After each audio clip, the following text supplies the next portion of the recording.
God will show you his will, Christians. You have not been left to wander blindly through the wilderness of life. You were not born to drift, guessing at God's intentions, praying in confusion, or begging for a sign. No, God is not hiding his will from you. He is the will within you.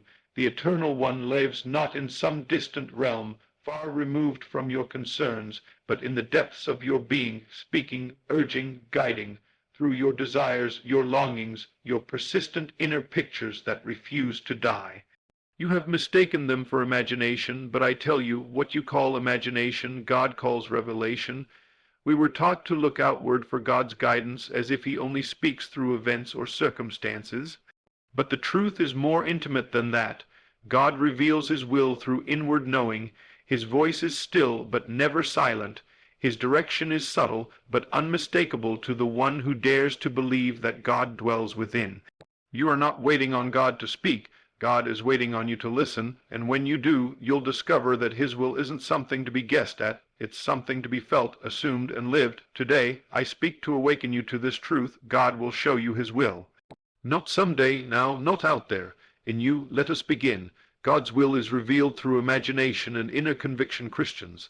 Let us cast off the idea that God only speaks through thunder and lightning. Let us remove the veil of superstition that teaches his will is always a mystery. The truth is that God is not silent, God is not distant, he is not sending his word from across the heavens like a far-off messenger. He is closer than breath, he speaks from within. We have been trained to wait for outward confirmation, to hope for signs, to seek approval from others before we believe what has already been whispered in the silence of our soul. But here is the truth that religion rarely dares to say aloud. God reveals his will first and foremost through the faculty of your imagination. The image you hold, the one that feels more real than the world outside, that is not a fantasy. It is prophecy, it is a divine communication dressed in vision. You have brushed off the will of God because it came to you in the quiet place, through a dream, a strong inner picture, a sudden moment of clarity, a desire that would not die. But these are not empty stirrings, they are sacred encounters, for the true temple of God is the mind of the believer, and the altar of revelation is within the imagination. You ask, how will I know what God wants me to do? And I say, he has already shown you. The idea you cannot shake, the vision you return to again and again, the life you keep seeing when you close your eyes. These are not accidents, these are instructions, these are glimpses into his will for you. God's will is not always a command shouted from the mountaintop. Sometimes it is a whisper that rises from your own heart, so persistent that it haunts you. You try to reason it away, but it keeps returning. You try to explain it as coincidence, but it burns in your chest. That is God's method. He plants his will in you as a seed, an image, a thought, a vision, and then watches to see if you will give it life.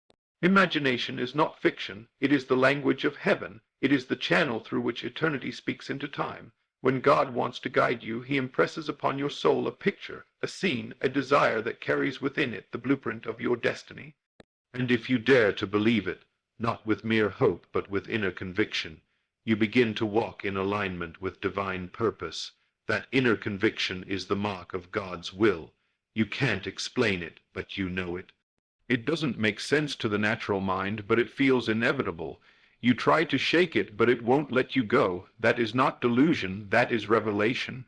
When something grabs hold of you from the inside, when it grips you with such force that it feels more true than what your eyes can see, that is God unveiling his will. The problem is not that God is not speaking. The problem is that we have not been taught to listen to the right voice. We've been told to trust circumstances, to follow tradition, to only believe what others validate. But God speaks not to the crowd. He speaks to the individual. And when he speaks, it is personal, precise, and powerful. Think of Moses. God did not first speak to him through a public proclamation. No one else saw the burning bush. No one else heard the voice. But Moses did, and that was enough. Think of Joseph. He did not receive his destiny through a committee meeting. He saw it in a dream. His brothers hated him for it, but the dream was still true. That's how God works. Through inward vision, through images, through conviction that cannot be explained to others, but cannot be denied by the one who receives it. This is why your imagination matters. It is not some childlike game or mental escape. It is the workshop of the Spirit. It is the canvas where God paints his intentions for your life, and when you hold those images with faith, when you nourish them with attention, when you dwell in them as though they are already real, you align yourself with God's unfolding plan. Do not fear your desires, Christian. If they are pure, if they uplift, if they breathe life into your soul and bless others in the process, then they may very well be the voice of God revealing his purpose for you. Not all desires are divine, but some are, and when they are, they come not to tease but to teach. They are not tricks, they are invitations. You are not being asked to figure it all out. You are being asked to believe what you already know deep down. That picture in your mind, that scene that feels so alive, is not random, it is revelation, and when you treat it as such, you allow heaven to express itself through you. What would happen if you began to believe that your imagination is not simply yours, but God in you, showing you what is possible? What if the future you keep seeing is not a fantasy, but a foretaste? What if the life you feel drawn to live is not ambition, but divine assignment? This is not theory. This is reality. The people who move mountains, who change lives, who manifest impossible things, they all have one thing in common: they saw it before it came. They believed it before it was public.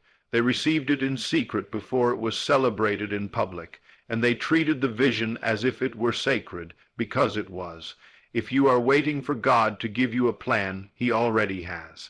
It lives in the inner pictures that inspire and won't let go. It lives in the scenes that play over and over in your heart like a melody you can't forget. These are divine messages, not given through stone tablets, but through inner impressions. They come not with force, but with certainty. But let me be clear, this requires faith, it requires courage, it requires that you trust the voice inside you more than the noise around you. It requires you to believe in the invisible, to walk by inner knowing, to live from the vision rather than the facts. That is what walking in the will of God truly means. You must be willing to say, this picture in me is real, this desire is holy, this inner knowing is my direction. I will walk in it, live from it, trust it, even if no one else understands it. That is faith. And faith is the bridge between what God shows and what you experience. The tragedy of many lives is not that God did not reveal his will. It is that his people did not believe what he showed them. They let the vision die. They let the conviction waver. They waited for the world to agree before they obeyed what God had already shown them in secret. But not you. You are awakening now. You are remembering who lives in you. You are beginning to see that your imagination is not a toy. It is a tool, a divine compass, and the vision within you is not your idea. It is God's idea implanted in your spirit, waiting to be born. So believe it, trust it, stand in it, and say to yourself, God has shown me his will, not in the clouds, but in my core, not in the sky, but in my soul. God's will unfolds in you, not around you, Christians. Many of you are waiting for your environment to change, for doors to open, for signs to appear, before you move forward. You have been trained to look outward for God's activity, to measure his will by external circumstances. But I tell you a great mystery. God's will does not unfold around you. It unfolds within you. What you call the will of God is not something you wait to witness in your surroundings. It is something you must first witness in your soul. The world is a mirror. It reflects what is fixed within you. If you look around and see confusion, limitation, or delay, do not assume God is withholding his will. Instead, understand this: the outer world is only confirming the state you are presently occupying within. Until your internal state changes, your external world cannot. This is why many Christians feel stuck. They are sincere, they are faithful, they are praying and waiting, but they are looking in the wrong direction. God does not push you forward with outer pressure. He pulls you forward with inner revelation. He stirs your imagination, shifts your inner conversations, impresses desires upon your heart, and quietly asks, will you agree with me? Will you move inwardly before you move outwardly? The will of God begins as a whisper within the soul, a desire, a picture, a longing, but instead of nurturing it, we often smother it by saying, this isn't possible, I don't see how it can happen. And so we bury God's instruction beneath logic and fear. Yet God is not asking you to see how. He's asking you to see that it is done, that it is real, that it is already unfolding in you, even if the world hasn't caught up. Understand this principle deeply. The work of God is first inward. He gives you an inner picture of the end and then invites you to live from that end. He reveals the future not through the calendar, but through your consciousness. If you can accept the inner reality, the outer world will reconfigure itself to match it. But if you deny the inner truth in favor of visible facts, you delay the very will you long to experience. The will of God is not a plan you chase. It is a presence you host. It is an identity you assume. When God shows you who you are called to be, He is not merely offering you a possibility. He is declaring a truth. And your job is to agree with that truth, live from that identity, and refuse to lower your inner state to match the world's temporary appearance. Think of the story of David. He was anointed king long before he ever sat on the throne. The will of God was not declared in a palace, but in a field. David didn't wait for circumstances to change before he accepted his calling. He walked in the awareness of who he was even while still tending sheep. The anointing was internal long before it became visible. So too with you, God reveals His will inwardly before it becomes visible outwardly. Many of you are trying to change the world without first changing your state. You are working hard, striving, praying out of desperation, but until you see yourself differently, nothing around you can shift. Why? Because the will of God operates through states of consciousness. You cannot walk in His purpose while remaining in a consciousness of lack, fear, or limitation. You must rise inwardly before things rise outwardly. This is why transformation is not about trying harder, but about yielding to the vision. Yielding means accepting what God has shown you as more real than what you currently see. It means withdrawing attention from what contradicts the promise and giving your attention entirely to what affirms it. As you do, something begins to stir. The outer world does not change instantly, but something in you shifts. That shift is the beginning of manifestation. Don't look for change to start in your bank account, your job, your relationships. Look for it in your thinking, in your feeling, in your assumptions. God's will is not something He imposes on the world. It's something He plants in you, and when you embrace it, the world will reflect it. What you believe about yourself is the doorway to divine manifestation. If you believe you are unworthy, the world will echo that belief. If you believe you are chosen, called, empowered, then your environment will begin to reflect that identity. It may not happen overnight, but it will happen, because the outer world is plastic to the inner man. It must mold itself around your state of being. Now let's be honest, this is not easy. It takes discipline to stop reacting to the outer world and start responding to the inner vision. It takes courage to hold the image of your God, given destiny while nothing outside you affirms it. But this is the life of faith. This is the true spiritual path, not to be moved by sight, but by insight. Not to live from facts, but from revelation. You must become the thing God has shown you before you ever see it in the mirror of life.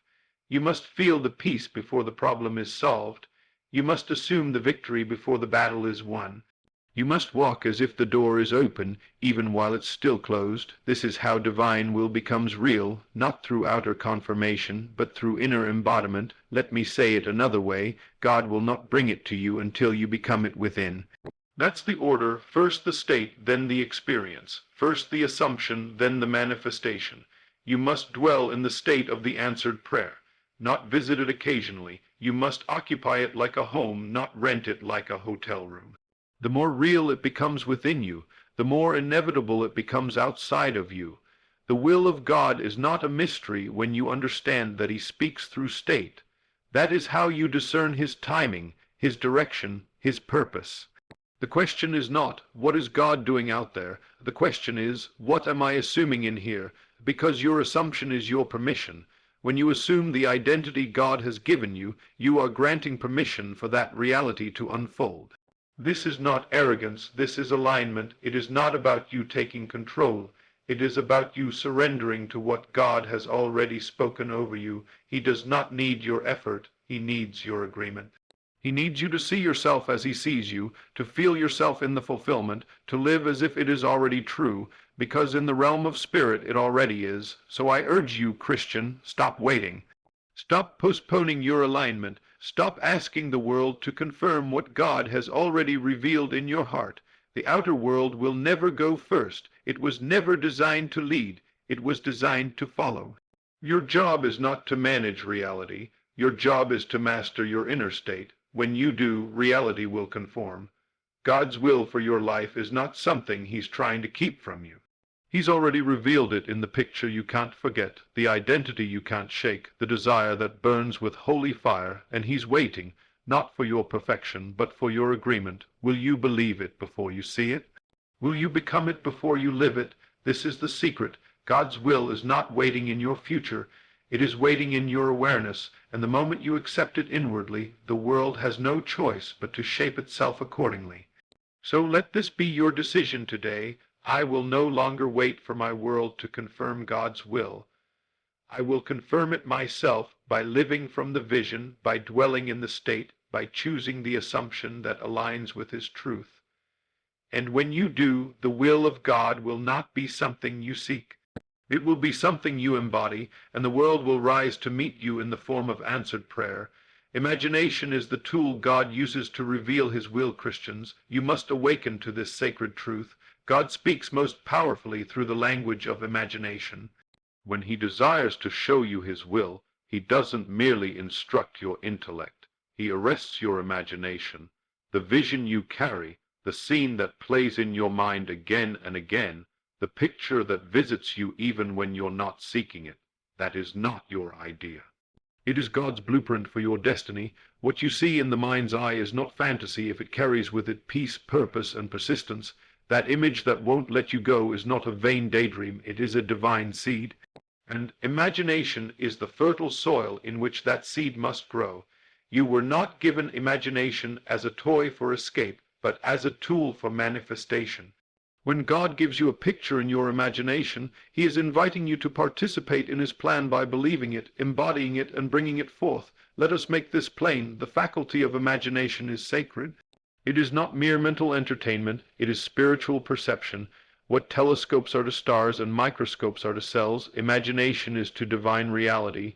When you imagine rightly, you are not inventing, you are perceiving. You are seeing what God is already doing in spirit long before it materializes in the flesh. Many Christians live defeated lives not because God is silent, but because they have been taught to ignore their imagination. They assume that God only speaks through sermons, signs, or sacred texts. But God, who formed man in His own image, endowed him with the divine gift of creative vision, the ability to see what is not yet visible, to feel what is not yet tangible, and to know what is not yet confirmed. That ability is not carnal, it is divine. Consider this: before anything is made manifest in your world, it must first pass through your imagination. That business you want to build, that healing you long to receive, that reconciliation, that calling, that purpose, it must be seen within before it can be lived without. God gives you the end in the form of an image, and asks you to dwell in it until it becomes your natural state. You say, but how can I know if what I imagine is truly God's will? Ask yourself this: does the image fill you with life? Does it awaken love, joy, peace? Does it align with the nature of God's goodness?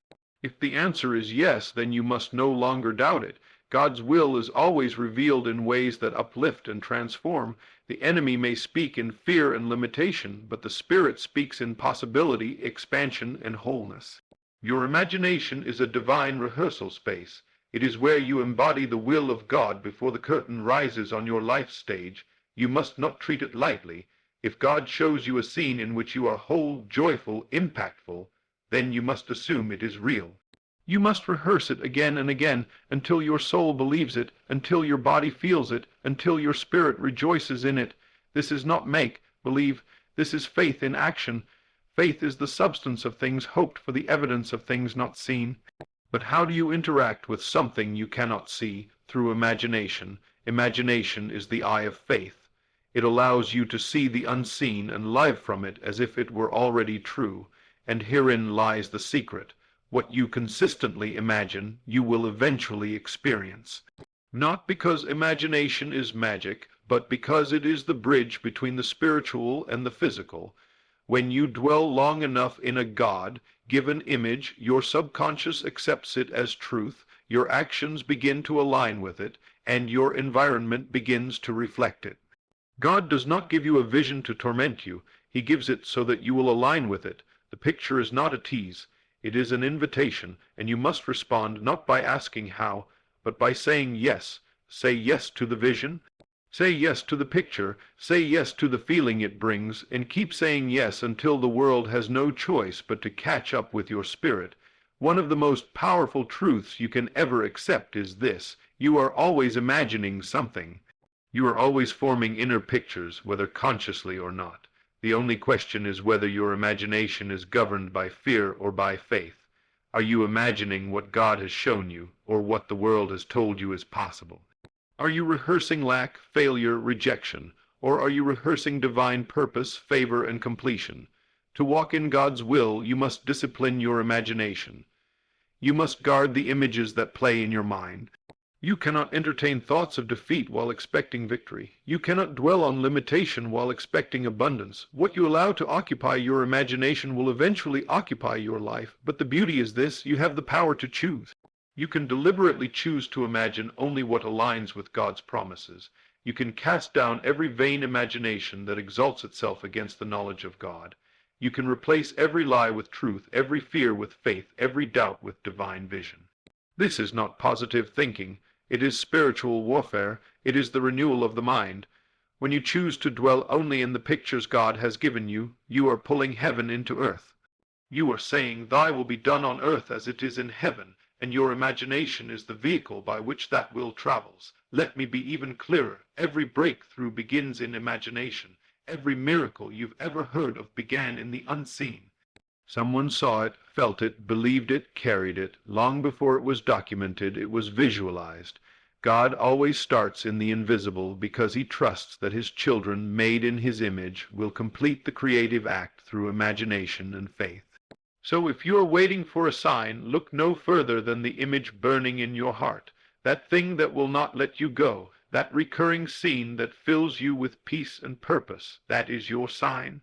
God has shown it to you because he intends to bring it to pass, but he needs your participation. He needs your agreement. He needs you to carry it, feel it, embody it, until it is born into your world. Stop calling it a dream and start calling it a preview. Stop brushing it off as fantasy and start recognizing it as prophecy. God is not teasing you. He's trusting you. He's trusting you to steward the vision, to honor the image, to hold fast to the unseen until it becomes the seen. So here is the call: imprison your mind with God's vision. Let the picture live in you so fully that you cannot be shaken by appearances. Let it become so normal to you that anything less feels foreign. Let it so saturate your soul that the world has no choice but to bend to its reality. Imagination is not the enemy of faith. It is its servant, and when used rightly, it becomes the stage on which God's will plays out before it ever manifests in the world. Your life will always expand to the size of your dominant image, so make sure that image is one God gave you. Don't worry about how it will happen. Your job is not the how. Your job is the yes. Say yes to the vision. Live in the scene, walk in the assumption, and watch as heaven answers with manifestation. This is the sacred dance between man and God. He shows you, you imagine it. He speaks it, you feel it. He wills it, you embody it. And when both heaven and earth agree, the thing must come to pass. Imagination, then, is not idle play. It is holy ground. Stand on it with reverence. Stand on it with confidence. And know this: what God has shown you in your mind, he intends to bring to your life. If you will hold it in imagination, you will hold it in your hands. Living from the end is the secret to walking in God's will, Christians. Let this truth settle into your soul. You do not move toward God's will, you move from it. The journey of faith is not a slow climb up toward a distant promise. It is the assumption that what God has shown you is already done, and that your role is not to chase it, but to walk in it from the end. This is the divine paradox. God reveals his will by giving you the conclusion first. He shows you the outcome. He plants the final scene in your heart, and then he calls you to live from that reality, even when every outward fact appears to contradict it.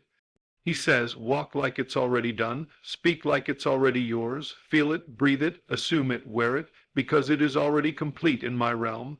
You must understand that the future God has shown you does not exist ahead of you in time. It exists above you in consciousness. And to access it, you must rise in awareness, not move in time. God's will is eternal, finished, whole. When you catch a glimpse of it, it is not a forecast. It is a fact. It is settled in the heavens. The only question is, will you live from it?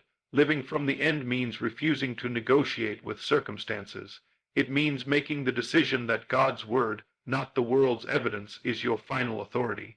You no longer beg for what is already done. You no longer pray as a beggar, but as a possessor. You no longer wait for the feeling of peace. You feel peace now. You no longer wait for doors to open. You walk as though they already have.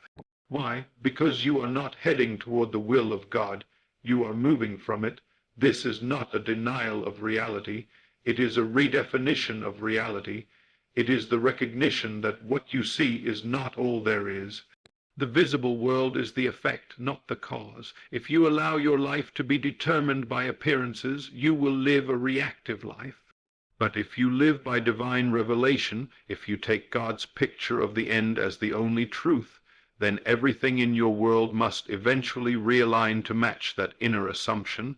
When God reveals his will to you, he is not offering a possibility, he is declaring a certainty. He is showing you what already exists in spirit, and he is asking you to become its expression in the earth. He does not say, try to become this. He says, be this, be healed, be whole, be free, be favored.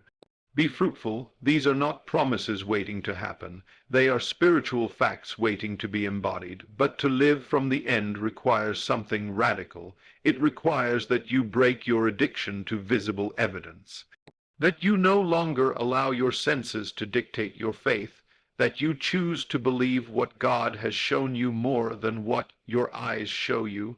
This is the true test of alignment. Can you remain faithful to the unseen, even when everything visible argues against it? To live from the end is to rest. It is to cease striving, to release the burden of how, and to anchor yourself in the knowing that it is already done. You no longer feel the pressure to make things happen. You simply make room for what already is. The assumption of the end is not a tactic. It is a posture, a settled inner confidence, a deep, unshakable sense that it is finished. Let us make this practical. Suppose God has shown you that you are to be a blessing to many. Do not wait for the external confirmation. Begin to live as if it were already true. Begin to speak as one who has already impacted lives. Begin to give, to serve, to show up in the world with the confidence of one who is already walking in that calling. Feel now what you would feel if it were done. Think now as you would think if it were done. And act now as you would act if it were done. This is the divine method, not trying to produce the will of God, but allowing it to express through you because you have already agreed with it inwardly. You do not try to bring it into being. You live as though it already is, because in truth it is. When you live from the end, your prayers change. You no longer plead.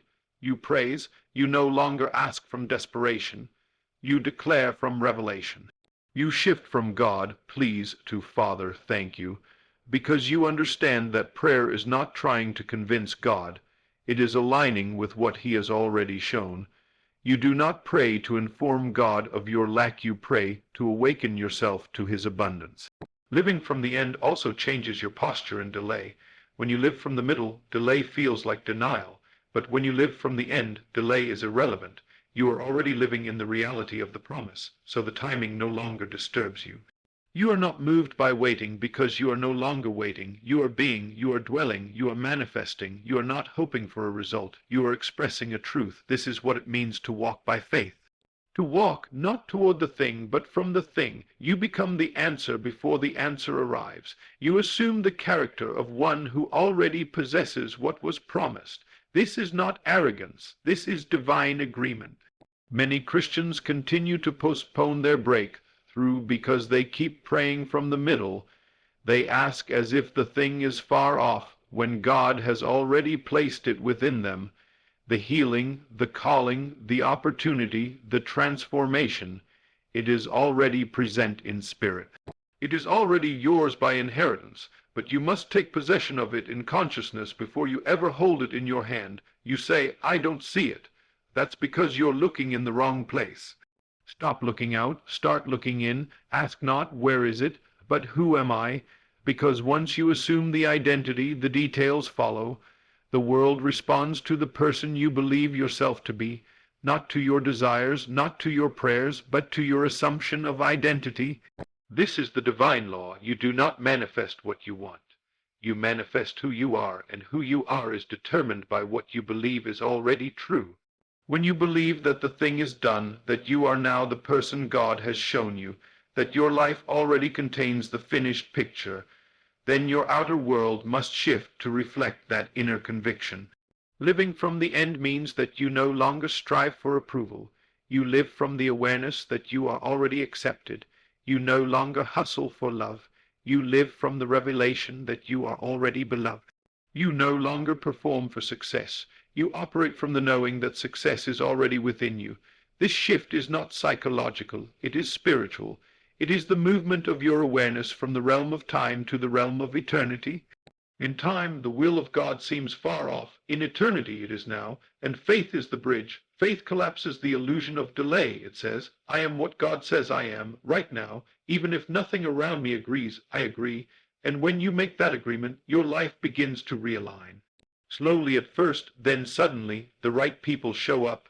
The opportunities come, doors open, situations shift. Why? Because the outer world is a mirror, and it must reflect the truth of your inner assumption. So I charge you today, Christian, live from the end. Live from what God has shown you, not what man has told you. Live from the scene that burns in your heart, not the facts that surround your life. Live from the joy of the fulfilled promise, not the worry of the waiting. Assume the end boldly, feel it deeply, walk in it faithfully, and let your life bear witness to this truth. It is done. When you live from the end, you no longer chase purpose. You reveal it. You no longer search for signs. You become one. You no longer ask if it will happen. You declare that it has, and in that sacred posture, God's will is no longer a mystery. It is a manifested reality, through you, in you, and around you. So let your final word be the same as heaven's first word. It is finished. Faith is the mechanism by which God communicates his will. Christians, hear this clearly. God does not speak to you with mere words. He speaks through faith. Faith is not just the requirement to receive his will. It is the evidence that you have already received it. While many wait for an audible voice, a thunderous sign, or a sudden miracle, the truth is far more intimate and powerful. God's will is revealed and proven by the presence of unshakable inner conviction, faith. What is faith? It is not wishful thinking. It is not hoping against hope. It is the deep inner knowing that what you have seen in spirit is more real than what your natural eyes have seen in the world. Faith is a spiritual substance. It holds reality even before reality has made itself visible. When God places his will in your heart, he plants it not just as a vision, but as a feeling of certainty. That certainty is the voice of God. Too many believers are waiting for confirmation when they already have conviction, but conviction is confirmation, that thing you feel in your bones, that assurance you cannot explain, that picture that comes with a wave of peace and power, that is God's language. Faith is not you trying to believe something into being. Faith is the sign that something has already been spoken into you. You say, "But I need a sign from God," and I say, faith is the sign. You don't need a sign when you have the thing itself. God does not prove his will with outer evidence first. He gives you inner certainty and waits to see if you'll walk with him before the world agrees with you. Faith, dear Christian, is the bridge between God's will and your world. It is the mechanism by which the invisible becomes visible. God does not use faith to test you. He uses faith to empower you. It is his divine way of transferring what is true in the spirit into what becomes true in your life. If he shows you something in your heart, he will also give you the faith to walk toward it. If you do not reject it in favor of appearances, let us speak plainly. The world will never confirm God's will in its early stages. When God speaks through faith, He gives you the end in your heart, while the beginning in the world looks exactly the same. Faith shows you the fruit while the tree is still a seed, and many reject this process because they confuse the delay of appearance with the denial of truth. But delay is not denial, it is preparation. The moment you receive the will of God through faith, it begins working.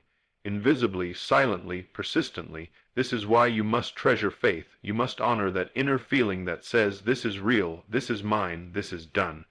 Even when your eyes see nothing, even when your ears hear nothing, even when your circumstances seem unchanged, if faith is present, God is present. For where there is faith, there is divine activity. Faith is the proof that God has spoken. There is a sacred mystery in this. Faith often feels more real than reality. The picture you hold in your spirit feels more alive than what the world is offering you. That is not insanity. That is revelation. That is God pulling you forward through His chosen language, the language of faith. Let me tell you something important. You cannot hold both faith and doubt at the same time. You must choose. Either you believe what God has revealed to you in spirit, or you believe what the world has shown you through fear. Faith is not passive. It is active. It demands your focus, your imagination, your emotional involvement. When God reveals His will to you, He expects you to dwell in it, live from it, walk in it, before it shows up. That's why faith is often misunderstood. It does not just believe for something. It believes from something. It speaks not as a beggar, but as an owner. Faith doesn't say, please let it happen. Faith says, it has happened, I have seen it, it is mine. And that is the very attitude that aligns you with God's unfolding plan. Let me ask you, have you ever known something before it happened? Have you ever felt so certain about an outcome that when it finally came to pass, it didn't surprise you? That was not a coincidence. That was faith. That was God showing you His will in advance, and your job, dear Christian, was to hold on to that faith even when nothing supported it, because faith needs no support from the world. It is its own evidence. This is what Scripture means when it says, faith is the substance of things hoped for, the evidence of things not seen. That word substance is not poetic, it's spiritual law. Faith is a container. It holds the shape of what God is forming in your life before the world pours it out. When you hold faith, you hold the shape of the miracle. But how do you know if faith is real in you? Simple. You no longer need the evidence to feel at peace. You no longer crave the world's reassurance. You walk in joy as if it is already done. You live as though the invisible has become visible, even while others call you foolish. That is faith. That is divine agreement. That is the evidence that you are walking in the will of God. Faith is the spiritual womb in which God plants His purposes. When He wants something to be born in your life, He gives you the seed of vision and wraps it in the atmosphere of belief. That belief, that faith, is your sacred participation in His will. And if you will protect it, nurture it, and not dig it up in doubt, it will bear fruit in due time. Never underestimate the power of your inner conviction. It is not emotion, it is revelation. It is not delusion, it is alignment. God does not speak only in lightning bolts and earthquakes. More often He speaks in certainty, He speaks in assurance, He speaks in faith. And when you feel it, when you know it, when you see it, and it refuses to leave you, that is God. You don't need the world to confirm what God has already revealed. The world will catch up, circumstances will shift, doors will open, but they are simply reflections of what was already established in the realm of faith. So walk in that faith, Christian, live from that inner knowing. When the vision rises again and again, when peace accompanies the picture, when joy meets the thought, hold on to it. That is your answer, that is your direction, that is the fingerprint of God's will on your life. When faith rises, do not silence it. When certainty comes, do not question it. When the image is clear, do not blur it with doubt. You are not imagining it, you are receiving it, and if you will believe it, speak it, walk in it, you will see it. God has not abandoned you to figure things out alone. He has given you faith as the divine tool of communication. He shows you the end while you are still at the beginning and says, walk with me. And when you do, you will find yourself not chasing His will but living in it. Remember this, faith is not your effort to reach God. Faith is God reaching you. Honor it, trust it, act on it. And you will see that what He has whispered to your soul is more real than anything this world can offer.